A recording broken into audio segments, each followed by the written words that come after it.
Hello gun friends, welcome back to Free Pokemon Cards. Today we are doing the PSA submission roundup where we go over the results of all the cards I submitted from the last video. And as you'll see, we did pretty good, and this was my first submission, so I'm super stoked. And I'm going to go over some of the notes I had taken on some of these cards and how the grades turned out in relation to some of these notes. So as you can see, we got a PSA 10 on this Charizard VMAX. And let me see. So what I had noticed on this one is on one of the edges, I think it was the top edge, you could kind of see like the holographic material like on the edge, and obviously that was not an issue. The edge was clean as far as like the edge was nice and straight, but it did have like a little bit of like the hollow print, and that didn't keep it from getting a PSA 10. It also had white specks, and you're not going to be able to see this. Maybe you can kind of see it in the upper right hand corner. I'm doing my best to show it, and they're very common on almost all the Pokemon cards that I look at the backs of, that right in the corner there's like a white speck on the very edge where like the cardboard is slightly hanging off from being cut. And so I guess that's either not an issue, or maybe it just wasn't an issue with this grader. I know you can get some variable results depending on the actual person that is grading your cards, and some people might be a stricter grader versus a more lenient grader, but I got lucky on this go. And so we've got the Charizard V-Star, also in a PSA 10. That's a beaut.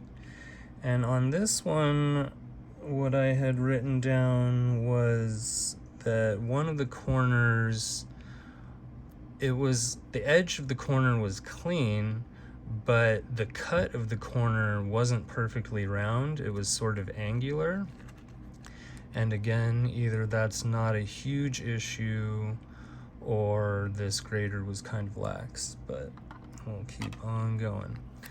Got the Eevee in a PSA 10. This one I'm really excited about. That could be a good long-term hold. One of the edges on this one had a white speck as well. Was not an issue.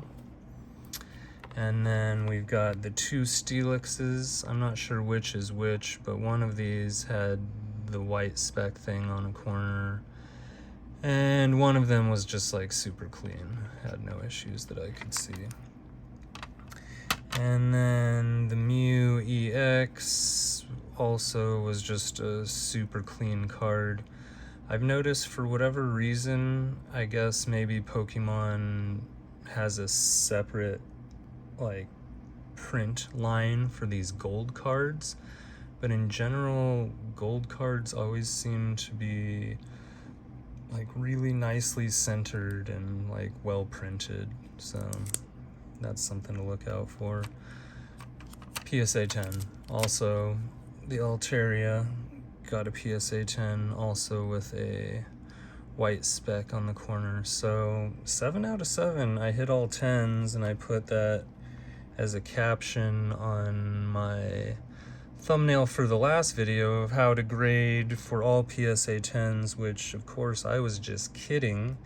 I would have been stoked with 3 out of 7. I would have been besides myself with 4 out of 7. So the fact that I got all 7 is really cool. I also wanted to go over 2 suggestions that I got in the comments of the last video. One being that when you send submissions, it's good to mix them up with cards that you think might get PSA 9. That way, when the graders are looking at all the 10s, they're not like really being nitpicky trying to find one 10 that's not as good to make a PSA 9. If they see some 9s in there, when they come to the 10 will look that much better and you're more likely to get graded a 10. So I thought that was a good suggestion. There was another suggestion from somebody about going over your card with a microfiber cloth just to make sure there's no specks of dust or fingerprints or anything. And so with my next submissions, I'll definitely do the microfiber cloth. Luckily, I had submitted these with a friend, and the friend had submitted a bunch of vintage cards that were definitely not going to be PSA 10s, so I think that helped with the contrasting the higher and lower grades. But anyways, I'm thinking of turning this into kind of a semi-regular video series. Every time I do a submission, do a before video and an after video. If you'd like to see that, comment below that that's something you're interested in. Also, comment below what your favorite card is here that came back from PSA. And until next time, friends, keep on catching.